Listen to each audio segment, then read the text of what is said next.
Here we go, back again with another episode of the Around the Show Sports Podcast. As always, this is your host, Kyle Showalter, and we are back from our little one-week hiatus that we took. I was up in San Francisco visiting my old college roommates. Shout out to Uzi and Ivan, man. It was great to see them.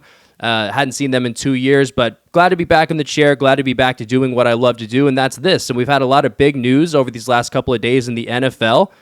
So we're going to go ahead and dive into that today. The first thing I really want to talk about is Kyler Murray getting paid, man. That huge contract that he got. There was a little bit of a contentious exchange going on between him and the front office. His agent putting out a message on his behalf saying that he wants to be paid accordingly with his play. He has been at times an elite quarterback during his time in the NFL, namely the last 2 seasons early on. And he definitely got paid like 5 years, $230 million, $29 million of that is a signing bonus, and $160 million guaranteed. An absolutely huge deal for Kyler Murray. Congratulations to him. That is life-changing wealth, going to be able to take care of his family for the rest of his life, the rest of his grandchildren's life, and probably a couple generations after that. So good for him for going out, getting the bag. He certainly earned it on the field, at least early on in the season. And you know, this is good for the Cardinals as well. They haven't had a guy really since Carson Palmer, Kurt Warner, those days. So to see them lock in their guy who is at least at times an elite caliber quarterback, it's great to see for them. That is a very, very strong division. And, you know, they're going to need Kyler to play well and live up to this contract if they have any hope of competing with, you know, the Niners and the Rams these next couple of years. But there is a little bit of a weird thing in this contract, and it's really one I really want to focus on it. And I think it's been, you know, discussed a lot, and that's the film room contingency in his contract. If you haven't heard yet, inside of that 5-year, $230 million contract that Kyler Murray got, there is a stipulation in there that says Kyler Murray must watch at least 4 hours of film independently from the team, so at his house, and if he does not, they can default the contract and pay him nothing for the duration of it. And while this doesn't seem like that big of a deal on the surface, you know, all NFL quarterbacks watch film. All NFL players watch film, but quarterbacks are supposed to be tape heads more than anybody else. But that brings up the question, why is that something that has to be added into the contract? And, you know, there have been some questions from, you know, media members, some sources within the team allegedly that don't believe Kyler Murray puts the work in that's necessary to be an NFL starting quarterback. And, you know, there's certainly a line of thinking with this stipulation being put into that contract that could be true. You know, if the Cardinals don't trust Kyler Murray to do his film study on his own enough to have to put that in their contract and say that they can default on that $230 million deal, for me, that's concerning. And, you know, it's not concerning talent-wise. We've seen Kyler Murray do what he does, man. When he's running with the football, he's as dynamic as any ball carrier in the NFL. He can throw with just about anybody in the NFL as well. But there does seem to be times where he gets lost in the field a little bit. And, you know, that's not to say that Kyler Murray's not a smart quarterback and he doesn't prepare properly. I'm not in the building with him. I don't know that. But this stipulation in the contract certainly lends credence to that thought. And, you know, I have 2 thoughts on that. First of which, you know, Kyler has to straighten that out. If you're not watching film as an NFL quarterback, what are you doing? You're getting paid all of this money. You play football for a living. You know, this is something that all of the greats do. You know, you think about guys like Peyton Manning and Tom Brady and, you know, these all-time great quarterbacks, which I'm sure is what Kyler Murray's goal is for his legacy, to be up there with those guys who isn't a starting quarterback in the NFL and doesn't feel like they want to get there at some point. Those guys never leave the film room. Peyton Manning had a movie theater built into his house in Indianapolis that he would watch film in that connects to his bedroom so that he could go in there 2, 3 in the morning and watch tape. His coach had his quarterback's coach or his offensive coordinator, I forget which one it was, had a hotline built into his house so that Peyton could call him and it would wake him up in the middle of the night in case he had any questions. That's how much of a film junkie Peyton was. I don't think there's any question about the kind of film study that Tom Brady does. I think watching him play at his advanced age with kind of the deteriorating skill set a little bit, he wouldn't be able to succeed without that. So to think that Kyler isn't watching film and you're going to give him all of this money, that's concerning for me. And I'm not a Cardinals fan. I'm not anywhere near a member of the Cardinals team.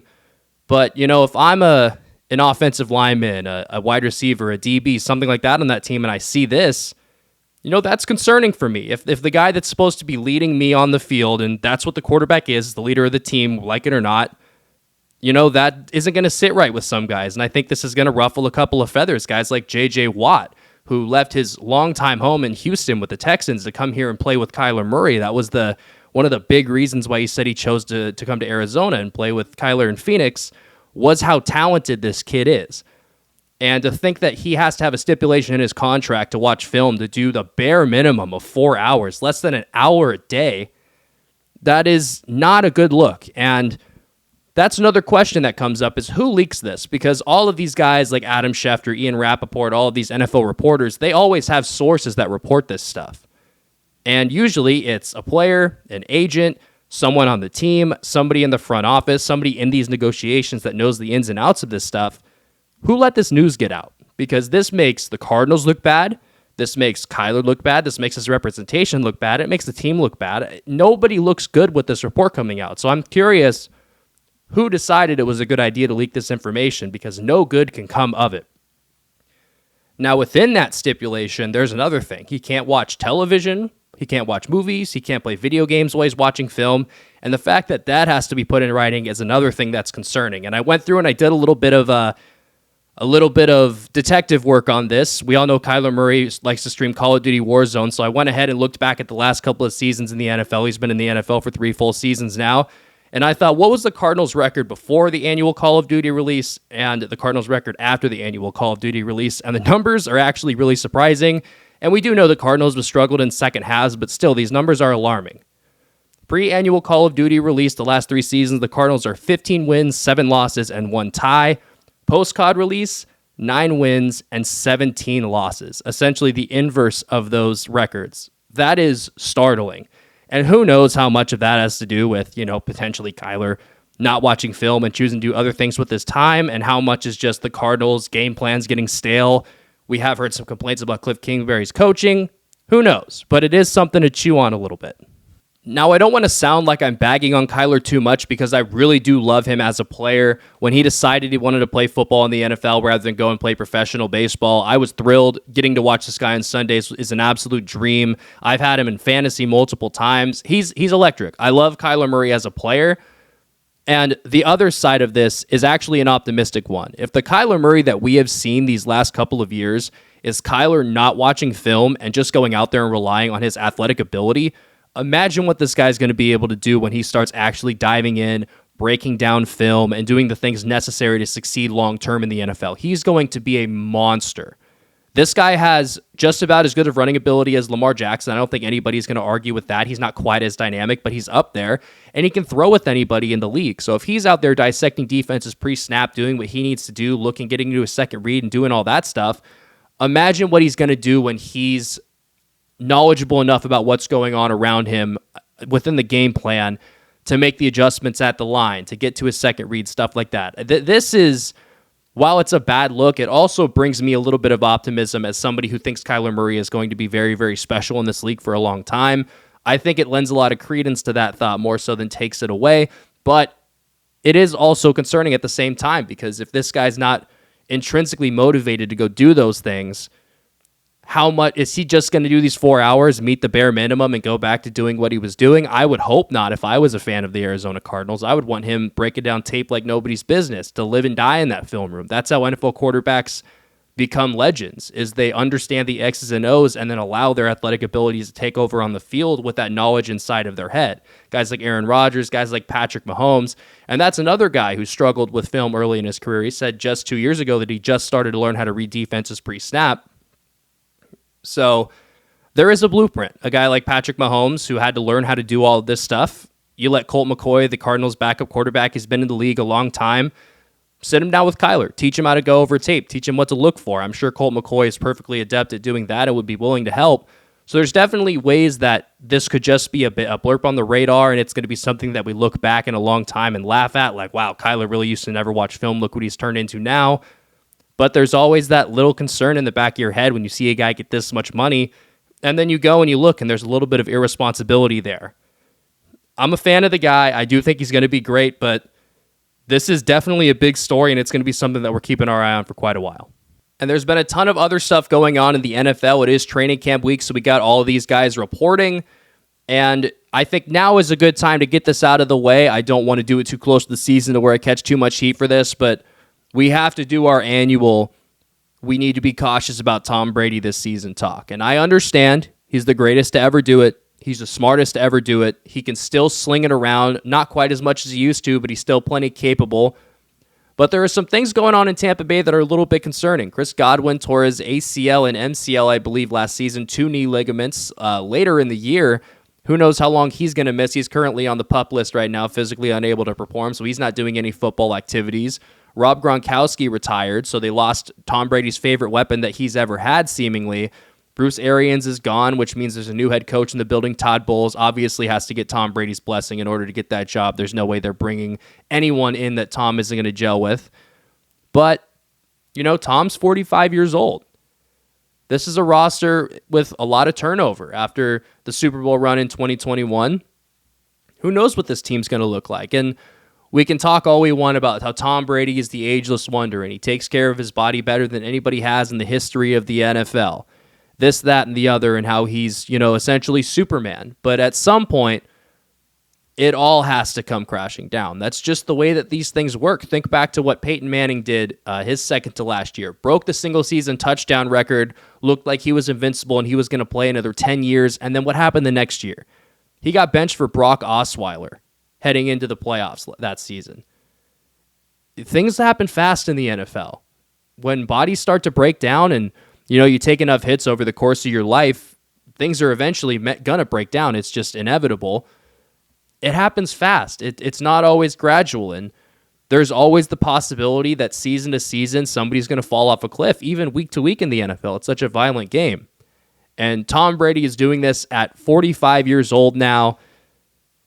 It's just, he's fighting against Father Time, and he seems to be the most successful one yet. I look over to another sport. News broke today that Mike Trout is going to be dealing with potentially some kind of back issue for the remainder of his career, and he's never going to fully recover from it. It's going to be something that he just has to learn to manage and play with. He's 31 years old. Tom Brady's 14 years older than Mike Trout, playing football, the most physical sport that is popular in the United States.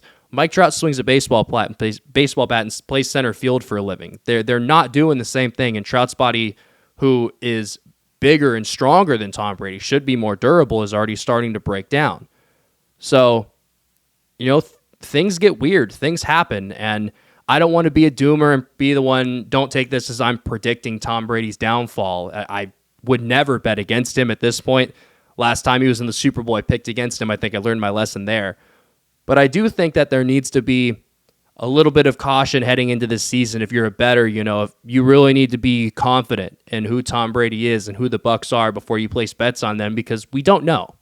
We're not going to know until Tom Brady suits up week 1, and most likely this is going to be a whole bunch of bullshit. Tom's going to come out, sling it all over the yard, do what he has to do. But I just want you to keep it in the back of your head. Every single time you watch Tom Brady step out on the field, especially after his retirement announcement earlier in this offseason, this is Tom's last year. Appreciate what you're watching, because if we do get one more year of true Tom Brady, it's going to be the last one we ever get. And I truly hope that this wasn't 1 year too many and we're not going to see a Peyton Manning-like decline, but that's always going to be something in the back of my head when I turn on the game every Sunday is this the week? Is this the week that we see Tom start to fall apart a little bit? And I know I'll look back on this in 10 years and say, you're an idiot. Why did you ever think that Tom was going to ever go down that way? He's Tom freaking Brady.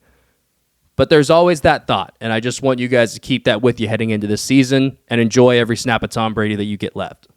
Now I want to pivot over to the AFC and talk about a team that I have a lot of questions about this season, some in a good way, some in a not so good way. And really the reason I want to talk about him is I don't really know what to think of them, and that's the Oakland Raiders. Now last year, they went 10-7, made the playoffs. I think everybody remembers that Week 18, essentially a playoff game against the Chargers, their division rival, which they won in overtime. There was some questionable play calling decisions made at the end of the fourth quarter by Brandon Staley and the Chargers. But we're past that. At this point, the Raiders made the playoffs 10-7. Like I said, they were the third wild card team, and they improved massively last season. But there were a couple of oddities in that record that I want to address. Point differential, which is a statistic that measures the amount of points that you score and the amount of points that you allow. Mostly used in baseball, but also pretty useful in football too. The Raiders did not look like a 10-17 with that record. They had a minus 65 point differential. Now, for reference, the Chiefs, who were 12-5 last year, won the AFC West, had a plus 116 point differential, meaning they scored 116 more points than they allowed. The Raiders, like I said, allowed 65 more points than they scored last year. Generally, if you allow more points than you score, you should be under 500 or at least close to it, but the Raiders were able to be 3 wins above 500. So it wasn't pretty, but they were able to get it done. Now, how did they do that? They were 7-2 in one-score games. And if we look at the history of the NFL, if we can pinpoint one thing year to year that leads to a lot of volatility, it's teams' records in one-score games. If you lose a lot of one-score games, you can be a team that if you just have one roll go your way, one penalty call go your way, one pass getting batted down over the course of the game going your way, those losses can turn into wins really fast. And the inverse is also true. If you don't have that penalty go your way, if you don't knock down that pass, if you don't have that play call go your way, those wins can turn into losses really fast. So the Raiders, while they were 10-7 last year, that point differential and that record in one-score games does give me a little bit of pause going into next season. And I'm someone who's generally a believer in a lot of the guys on their team. But I do want to hark on a couple of things that happened last season. I'm sure that you all remember.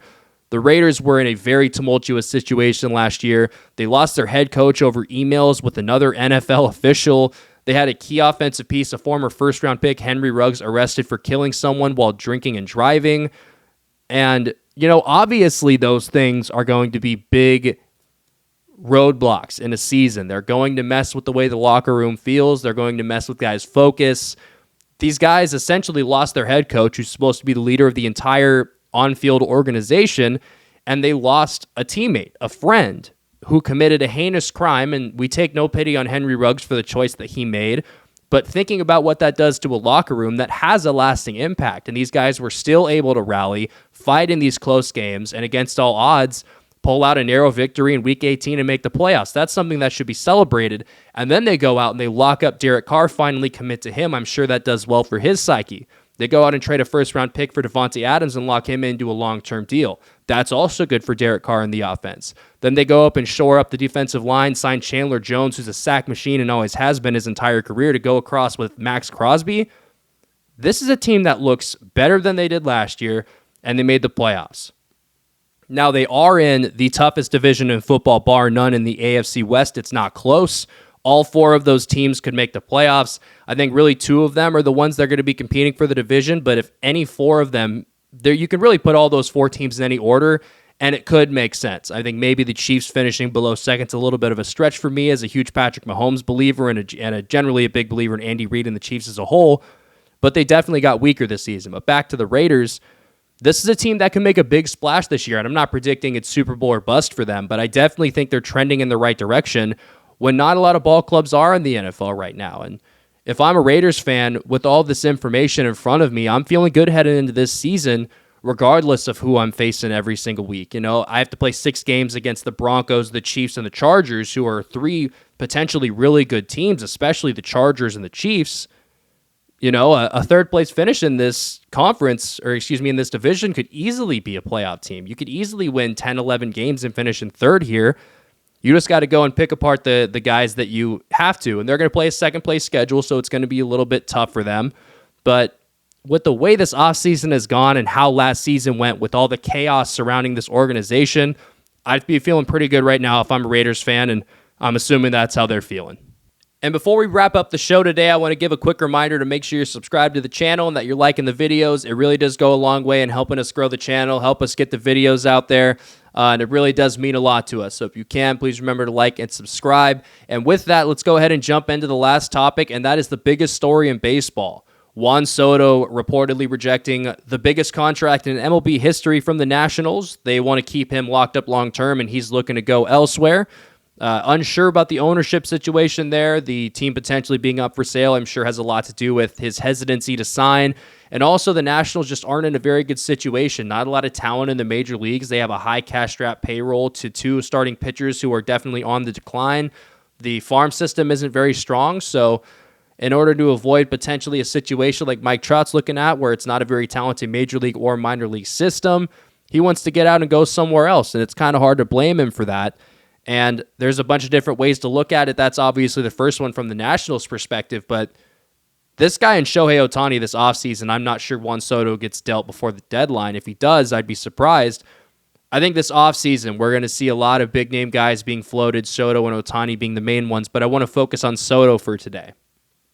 Now, it's not often that 23-year-old who are potentially already the best hitter in baseball show up on the trade market. So when this situation does happen and a guy has 3 years of team control and he's being compared to Ted Williams everywhere he goes, these guys don't grow on trees. So the Nationals front office is definitely going to be fielding a lot of calls for this guy, and it's hard to blame them. I mean, these teams are going to be reaching out and trying to get this guy who has been compared to everybody under the sun, and it's going to take an absolute haul. And then it's the philosophical question. And this is the question that everybody before Trout got locked into his long-term deal was asking themselves. Do we want to leverage the farm in the future to potentially go out and get a guy? And not just a guy, but potentially the guy. A guy like Juan Soto is a franchise-altering talent. Especially in the scope of modern MLB, he does everything well. He hits for average. He actually plays a surprisingly solid right field, at least the last couple of seasons he has. He runs decently well. He grades out as an average base runner. He gets on base as good as anybody in baseball, if not better. He hits for power. He does everything that you want a guy to do in the modern MLB.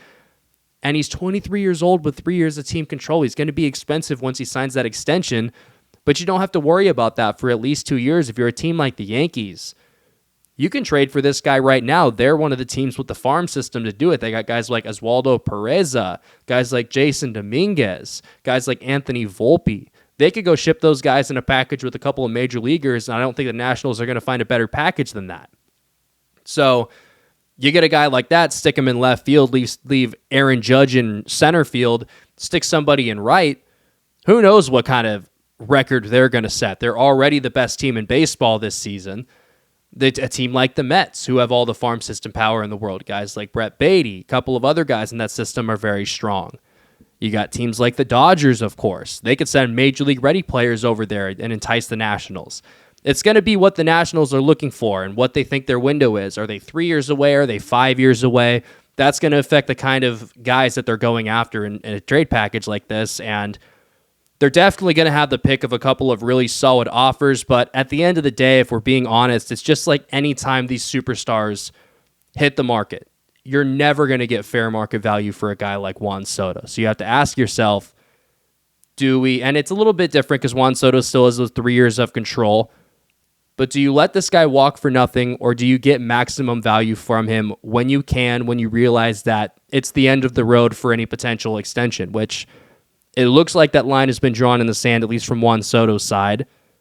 So the Nationals have to ask themselves, are we going to be willing to part with potentially the next Ted Williams and just get what we can, or do we hold off and expect more, which probably isn't going to happen because he's going to just have less and less team control going forward? Or do we just stick with him, let him win some worthless games with us, lose a lot more, and then maybe get bare minimum value for him at the trade deadline before his free agency year, or maybe even the offseason before? Honestly, I don't know what the right answer is, because as a fan of the Angels and a guy who always adamantly said, you never trade Mike Trout, I'm now coming to terms with the fact that Shohei Ohtani is probably no longer going to be an Angel when he hits free agency, so we have to ask ourselves as a fan base the same question. Do you trade away a guy like Shohei Ohtani who is irreparable? You can't replicate what he does, similar to the production of Juan Soto, and do you just get what you can for him, or do you keep him and let him walk for free? And it's a harder question to ask than it really should be, because the answer should always be, get maximum value for the guy while you have the possibility to, but when a guy is this special as these guys are, it's a difficult line to draw. And I leave and end the show with this question today. You have to ask yourself that. Are you willing to part with a potential generational talent and just get what you can? Or do you hold on to him as long as you possibly can? Once again, I want to thank you guys so much for listening. If you haven't already, make sure to like and subscribe. Follow us over on Twitter at Around the Show SP and myself at Kyle Showalter. Same on Instagram at Kyle Showalter. I appreciate you guys so much for listening, and I'll see you guys next week.